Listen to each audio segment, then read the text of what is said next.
For this project, we looked into the antisocial personality disorder present in American Gangster. The focus of this project lies on the main character, Frank Lucas, who grew up in LaGrange, North Carolina in poverty, and then moved to Harlem and worked for a gangster named Bumpy Johnson for 15 years as his assistant. After Bumpy's death, he takes over as boss.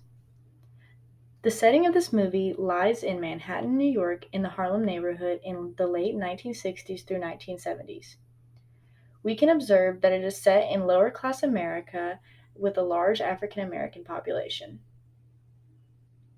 There is also a huge drug problem where cops are involved in distributing the drugs back into the streets.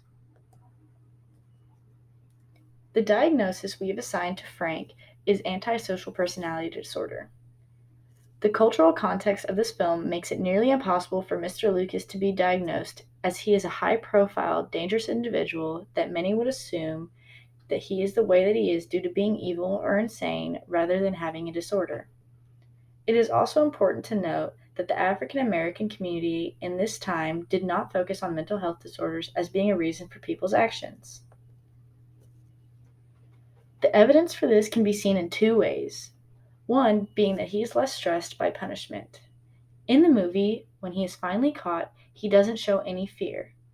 And after speaking with lawyers, he tries to bribe the police officers in order to be released. He is also aggressive with no regards for others. Towards the beginning of this movie, he shoots a rival gang leader in the face in front of civilians and his family for not paying him money. He also beats his cousin in the head with a piano when the cousin acts out at a high-profile party, and most shockingly beats up his own brother for accidentally leaving drugs in the car and getting caught by the police.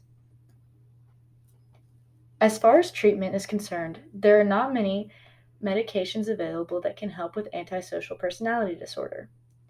One way that treatment is given to people that suffer with this disorder is psychotherapy. Also, during this time period, one way of treatment was checking people into mental health institutions. When looking at the broader perspective of this film, you can see that in this movie, Frank Lucas is a violent gang boss in Harlem. Throughout the movie, he shows many signs that he might have antisocial personality disorder, including aggressive and low stress when confronted with the law. This disorder is portrayed very well in the movie. This can be pointed out as Frank Lucas breaks the law as his career, beats his own family members when they make mistakes, and does not shy away when police confront him with his unlawful actions.